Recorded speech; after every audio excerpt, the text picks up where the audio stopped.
Well, it is such a pleasure to be here this morning with Jennifer Briscoe-Hough, who has been such a, I don't even know what to say, mentor and teacher and friend and supporter and all sorts of things over the last couple of years.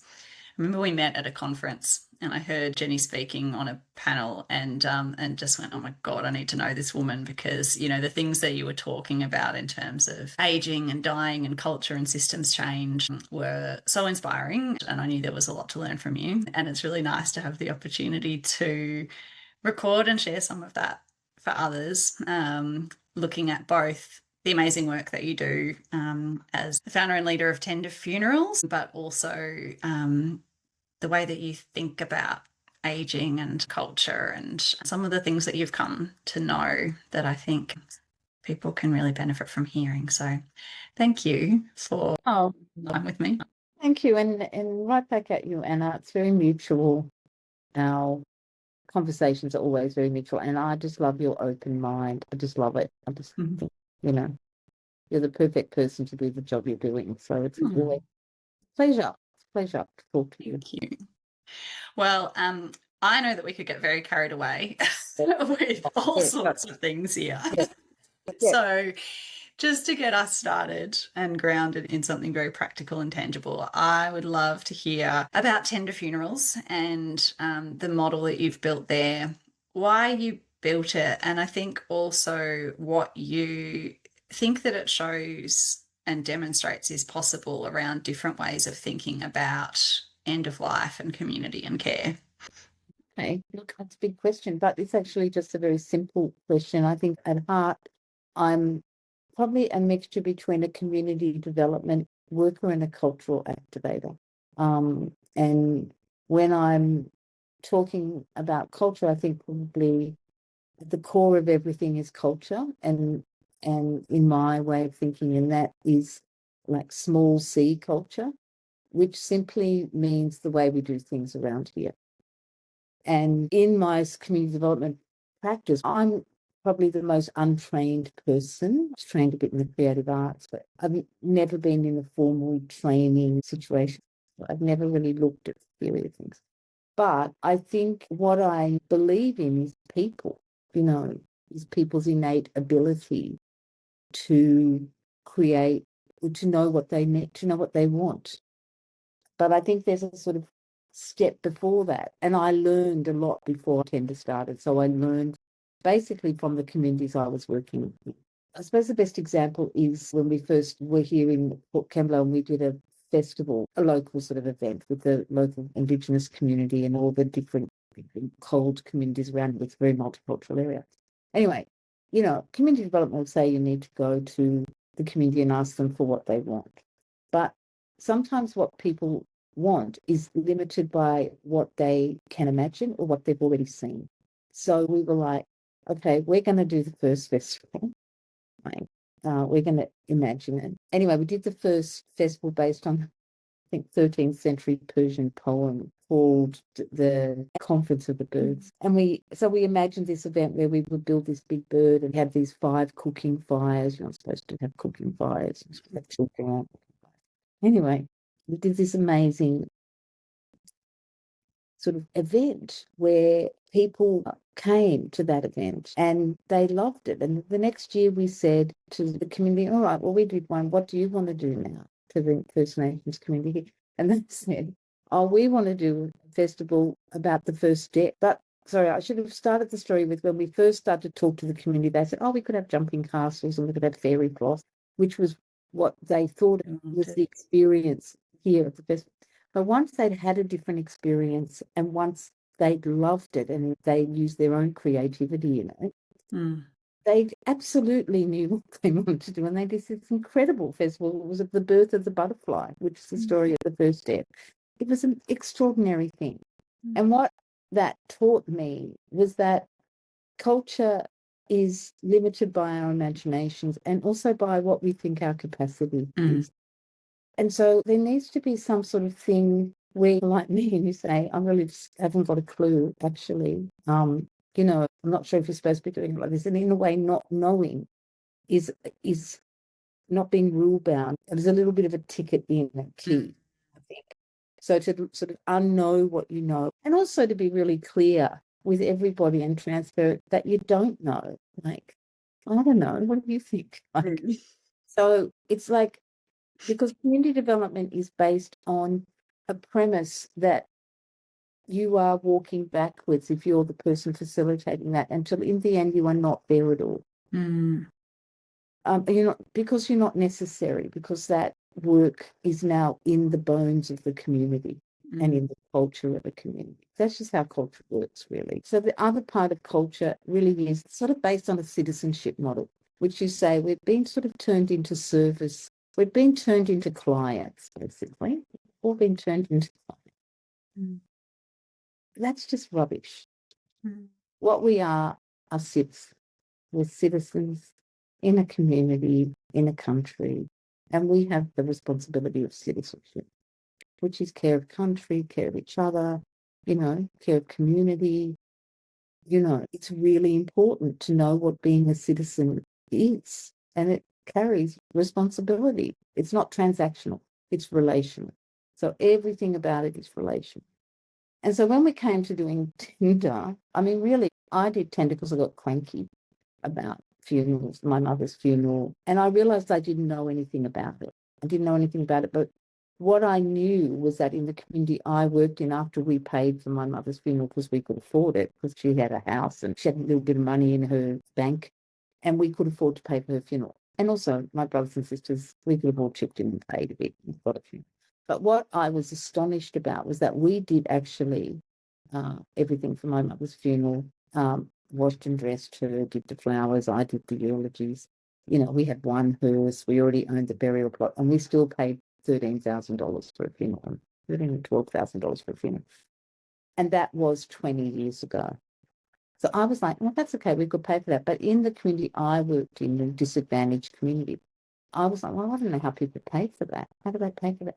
So in the beginning, Tender was about making funerals affordable. And it was easy to have a model that would make funerals affordable because all you had to do was take the profit out of it, because it's such an oven and it's got a lot of profit in it. Though it's an expensive business to set up, like I've learned a lot, from that. But also we didn't know really how you were supposed to do it. So when we were imagining it, people would say things to us, are they going to be volunteers? I was like, no, they won't be volunteers. Of course, there were volunteers. People did want to volunteer. So the whole thing of Tender is that people can come in, the funeral directors tell people all the possibilities that they can have. And then people choose. They can participate as much or as little as they want in the process, and they can change their minds as they go. So it's pretty simple all the time. And also, we sort of debunked whatever's going on in the mortuary. It's not mysterious what's going on.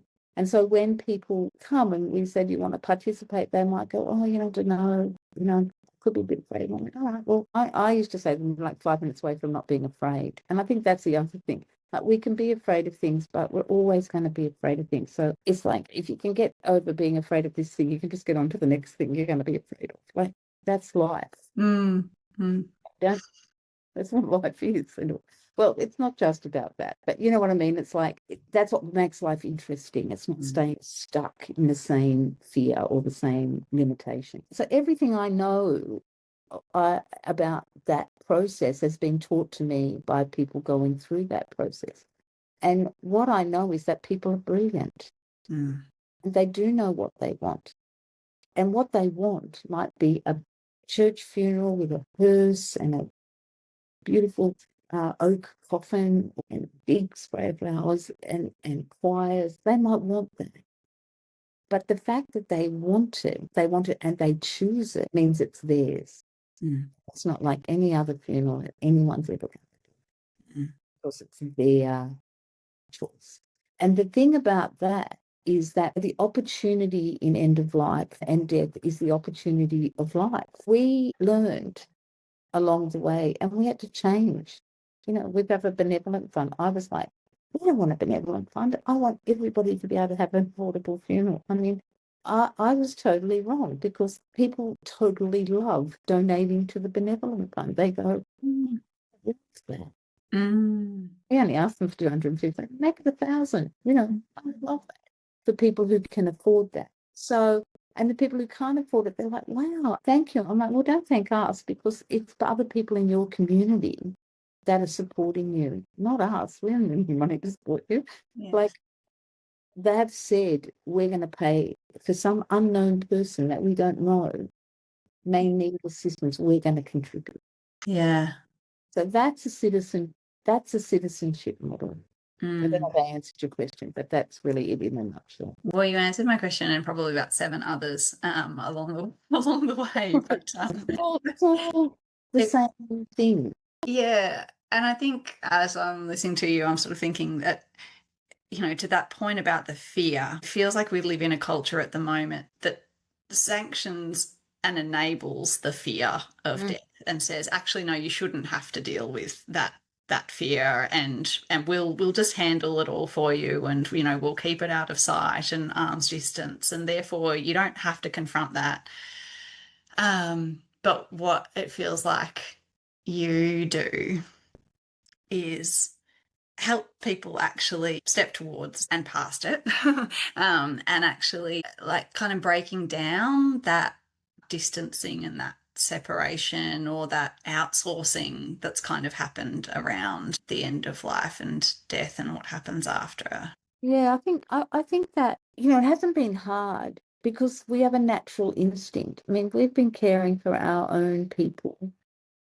Humans have been caring for humans since pre-human history, actually. So it's not like it's a new invention. It's like, Mm. oh, it's in our bones. And it's the quickest culture change I've ever seen. And I've worked in the field for a long time. Um, but Because it's remembering, not actually discovering, it's just remembering. that's right. And people they might have a funeral, they come in, they don't know anything about funerals. They learn. The thing about this process, why it's important is that each element builds the muscle for the next element, Mm. which is also true of the stages of life, right? If you're denied access to doing the work, to living the life of each stage of your own life where you're at, you sort of can go into the next stage of life unequipped Mm. because you haven't built the muscle from the last stage. You haven't taken it on and gone, "Well, this is what my life is now." So that's the same with the funeral. A lot happens between when someone dies and when you put them in the ground or burn them.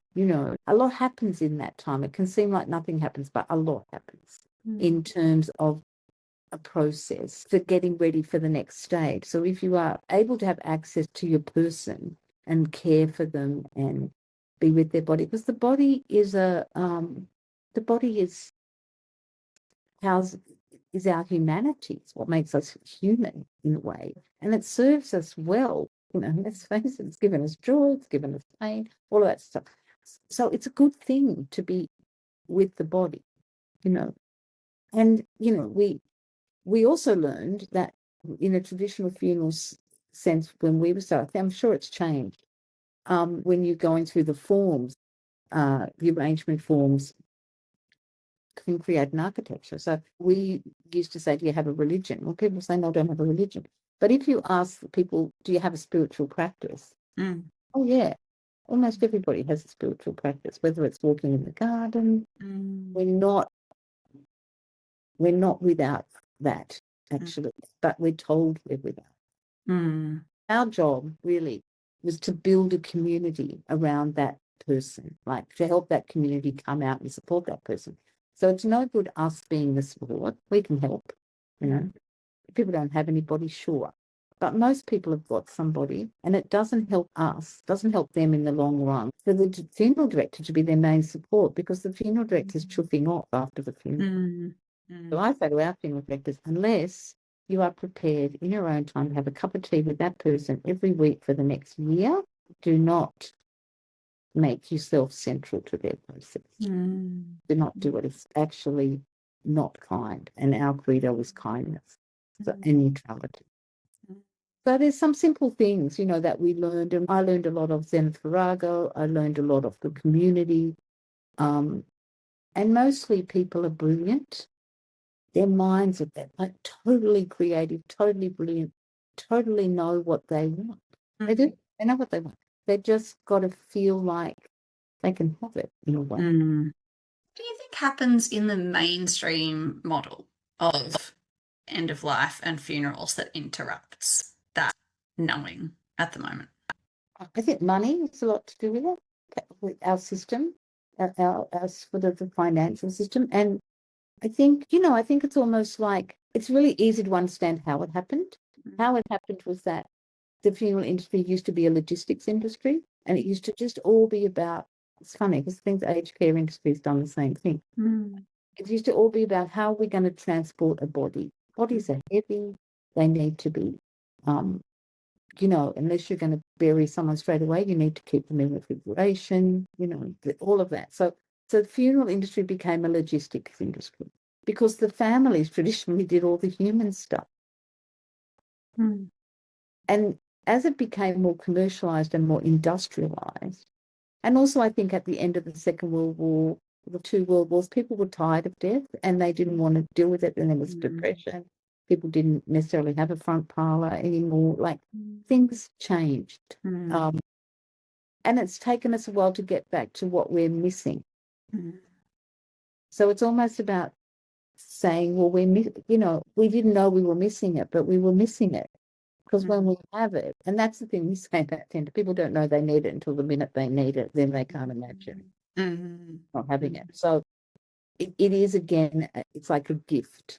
Mm. It's like a gift. And also it's about, it is about saying this, being connected to death is so much about realizing that life is limited and that it sort of wakes you up, so you wouldn't want to miss it. You don't want to miss the opportunity of being woken up to the fact that life is precious. And so you better do what you want to do with it rather than pretend it's never, you're going to live forever. So true, though. I was thinking that actually when you said, I think you said that, the opportunity of death is the opportunity of life, Yeah. were your words. And yeah, that struck me because I think, I luckily or unluckily, depending on how, you choose to look at it, have been exposed to death at many times. I was 13 when it first happened in a significant way in my family. And then there were, multiple others through my sort of teens and early 20s. And I was lucky enough to kind of really be there for them all and always just kind of came away feeling like being close to death shows you how to live. And I think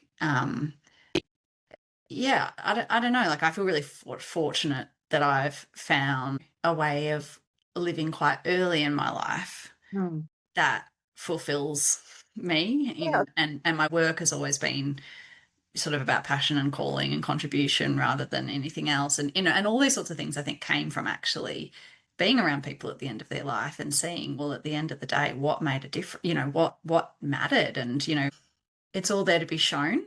Um, I think that's right. I think we are, as citizens, really have a lot of power in how we create the world we want to be in. If we stop thinking it's some other way, mm, we start to imagine. I was recently in Sydney at the film festival, and I was catching the bus. And honestly, everybody on the bus, not one person got off those buses and didn't thank the driver.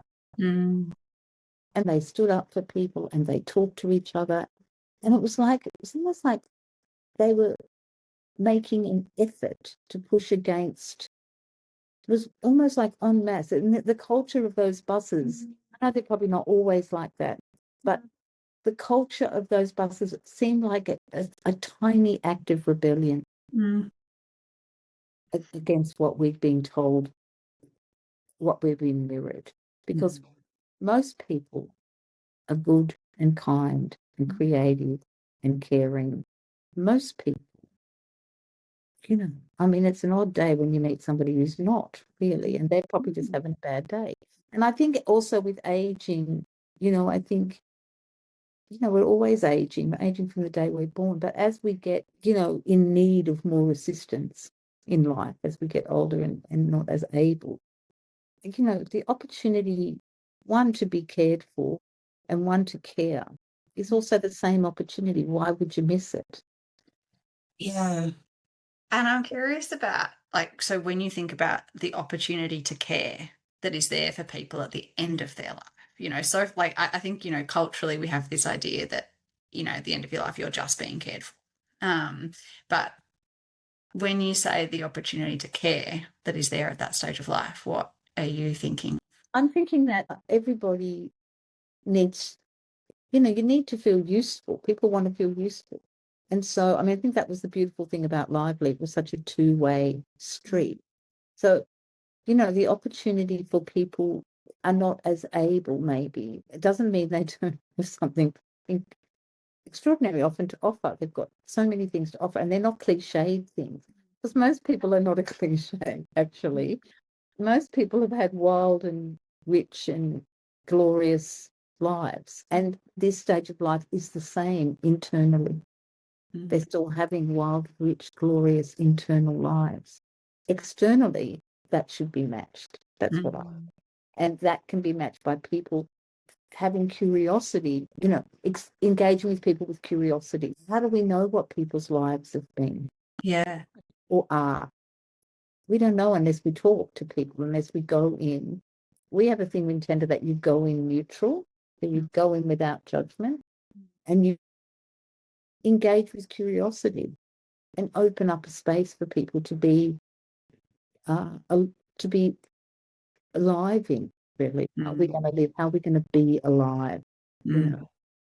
And I think the systems around, like, I think, there's practical systems that we need. I think we need end-of-life carers leave. I think we need to lower the amount of time we're working, need to be able to spend more time. It's the same with children. So, in bringing up children. You can't work 9 to 5 if school finishes at 3. For God's sake, would somebody please wake up about that? You can't. You can't do it. I think the thing about systems, I once heard this guy, I can't remember who he was, but it was like a moment for me when he said, the systems aren't broken. The systems are delivering exactly what they've been designed to deliver. So if we want things to be different, we have to start from a new design. It starts with designing. Yeah. And I'm thinking about something which you said to me in one of our earliest conversations, which relates to this, how we're making space for care and, how adults are caring for their kids and how we sort of designing around that, around the jobs of the different life stages. And I'd love to hear you talk about that. Look, really, for me, it's about, rather than talking about aging, we probably should be talking about the stages of life, and the job of each stage. Traditional societies in the rites of passage world, you would say that each age has a job attached. And the job of the child really is to maintain their innocence. So the job of the culture is to help the child maintain their innocence and awe and wonder and have a childhood and engage their imagination and be healthy and physical. And then the job of the adolescent, really, adolescence, really used to last 6 months because we had a proper rite of passage for young people to move into, from adolescence into being a young human, and that was because people went through a rite of passage and a transition to help to assist them with that passage of being grown up. So the job of the adolescent really is to push against the culture. Just go, wait a minute, because they're like newborn and strong and beautiful and capable, and so they want to use their power, to learn about their power, to learn about who they are, to actually learn what their gift is. Job of adolescents is to learn what the gift is, what their gift is, their natural gift. People say the job of the adult is to give that gift to the world and to look after the children and to look after the old and to make sure that to be grown up in their decisions. So to say, traditionally would be like, we've got this much, rice or corn or food, whatever it is, for the winter. We need to make sure, say we give that job to a child, they're going to go, oh, let's have a party. If we give that job to an adolescent, they're going to go, we don't care about it. We've got other things that we care about, we care about having sex, going out into the world. We don't want to look after the food. You give that job to an adult, they said we have to have enough food for the old people and for the children. But if you look at our culture and the way we use resources, we use resources like children. The world's being run by children. All of those ages have a moral courage in them. It's a moral courage based on the culture. So you would then say the elders, what's the job of the elders? The job of the elders is like to look after the culture, to be talking to the children, talking to the adults, talking to the, and really, I would say then there's the job of the old ones, and they shouldn't really have to do anything. They like dreaming. They should be able to be like very close to childhood again, if you want, in freedom, not in that they're incapable. But the capacity to just not have a worry, not be responsible, to be honoured as an old one, to be listened to be cared for, to be able to participate or not, come to the fire, don't come to the fire, come to dinner, don't eat dinner, do what you want. You can sort of do what you want. That's what I think. So that's what I would say. In a way, it's a bit light-hearted, but I do think that in some way we're all doing that, but we're not doing it in a way that we realise that we're doing it, not in a way that we consciously are saying, this is my job and I can do it and the world's supporting me to do it, because the world's not supporting me to do it. No. And I think if anything, often the world is almost trying to say you shouldn't have to do it when it comes to the jobs of the adult and the jobs of the elder. It's like it's more about, like, the messages seem to be more about just get more for yourself, and how are you going to make yourself happy and yourself fulfilled. And I think that yeah, you're right. There are plenty of people out there who are doing those jobs. But I think particularly around eldership, it feels to me like that's not a role that is acknowledged anymore, or that people step into. Often I talk to people who feel like, well, oh, like, don't ask me to do something else. I just finally, I've been working hard all my life. I just finally retired, and now it's supposed to be the time where it's all about me. And you want me to be responsible for something else for other people again? Like, really? It would be, isn't it, if you hadn't had the value of the other stages, like where you're relieved of the pressure. Elderhood should be like you get the broad view. You can sit back, but you also have spent your adulthood giving your gift to the world. So you know what you've been doing. It hasn't been work, because you found that out in adolescence and you were honoured for it. It's not about what you do. It's about who you are. I mean, I don't know if you listened to Rory Valentine talking when his dad died at the memorial. Did you listen to that? James Valentine's son. You can listen to it. It's brilliant. And he says that his father never asked him or his sister what they wanted to do. He asked them how they wanted to live. I mean, there it is. It's just very simple. How do you want to live? It's not about who do you want to be. And part of it is about those questions. How do you want to live this next stage of your life? How do you want to die? How do you want to live your dying? How do you want to live? I mean, it's so simple. It's really worth listening to him talk about it, because he says his father lived exactly the way he wanted to live, the life exactly that he wanted to live. I don't know many people who can say that, actually. But it's a good question. And it's a good question at every age.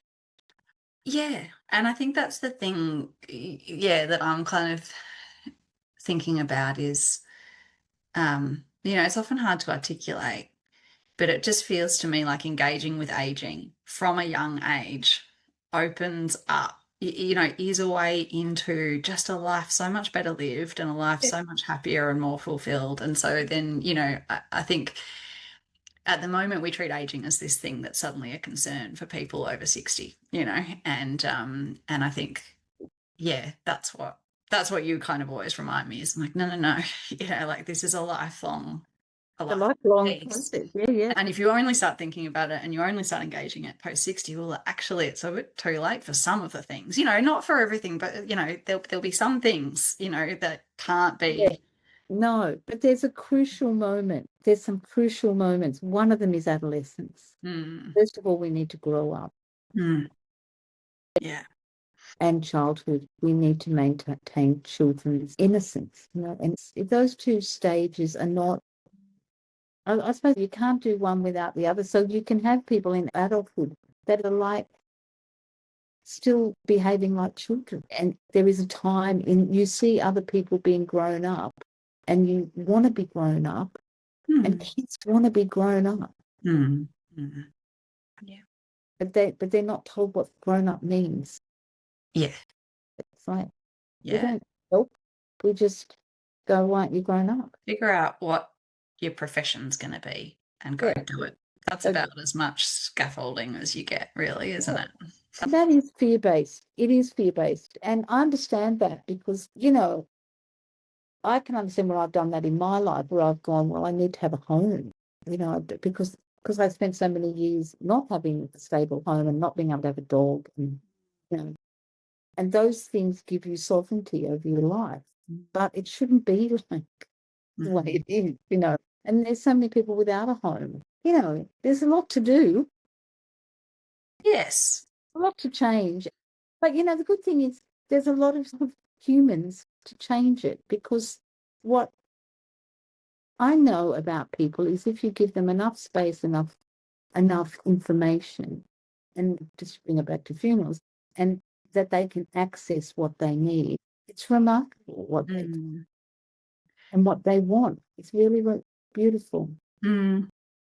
Which is probably a good question to end on Okay. is, for somebody who's listened to all this and just going, oh my gosh, yeah, there's so much in this and it's so big. What would your advice be of, one thing to actually kind of take from this conversation and do? I think that question, how do you want to live, is a Mm. really great question. And and if those stages of life make sense, then try and give, if you've got adolescents, try and give them a rite of passage. Mm. If you've got children, try and protect their innocence. Mm. You know, if you've got, if you are lucky enough to be around elders, ask them about, like, say to them, you know, tell me what you know. Yeah. Tell me what you know, or ask them to tell you what you know. It's not a one-way street, because everyone knows a lot. We all know a lot. So I think it's just about engaging in your community. Well, that was the thing I was going to say. People come to tender and they go, "Oh, we don't have a community." I'm like, "Yeah, you do." Mm. Your community are the people that you have dinner with on a Saturday night, the people you talk to at school gate, the supermarket girl or boy, everybody who you interact with can be in your community. Mm. Um, so you do have a community, and mostly they want to help. Like, Mm. people love to just do a simple thing. I would say to people around death, when someone's died and people say, "I don't know what to say," just say, "I don't know what to say." Yeah. Oh, I heard someone say, "I really don't know what to say, but oh my gosh, how are you?" And listen to how they are. Mm. Because how they are is we're all going to be, or we all have been. And we're in the middle at the moment of creating these mourning brooches for people to wear when they're in mourning, so that people can see, Mm. oh, that person's lost somebody. Mm. Just be kind today. Yeah. The Just Asian. asking how they are. Oh, how are you? Because they were wearing that thing to tell you something's happened. Yeah. Something's happened. So I think those interactions, I would just say start in your closest people and keep going out, Mm. um, Mm. and question the system, question those systems and just knock them down. Like all those little rebellions, totally worth it. Mm. You know, totally worth it. Yeah. Well, your rebellions are not very little. They're very wonderful and have touched many people, and will include links and information to Tender, and Oh, where it is and what it does for people who want to find out more or see if there's one near where they are. But thank you as thank ever you. for the Lovely conversation. to talk with you because you're a great listener and also we're not dissimilar. And you and me. No, no. It's not. It's like you see something, you go, oh, needs some work. Yeah. Yeah. And then just do it. Just do it. Just do it. I think that is the thing. I think two things. You have to be afraid. You don't have to worry about failure, Mm, and you have to sort of trust yourself. mm. Even if you don't know what you're doing. I don't know what I'm doing most of the time. No. There's not a right and wrong way. There's not. There's just, well, there probably are wrong ways of things. But what I mean is that most people, when they're navigating something, push the limit, be the citizen. Mm, mm. Yeah, You'll you reach for what feels right, what feels right to and do what feels right. And enjoy it. Enjoy the ride.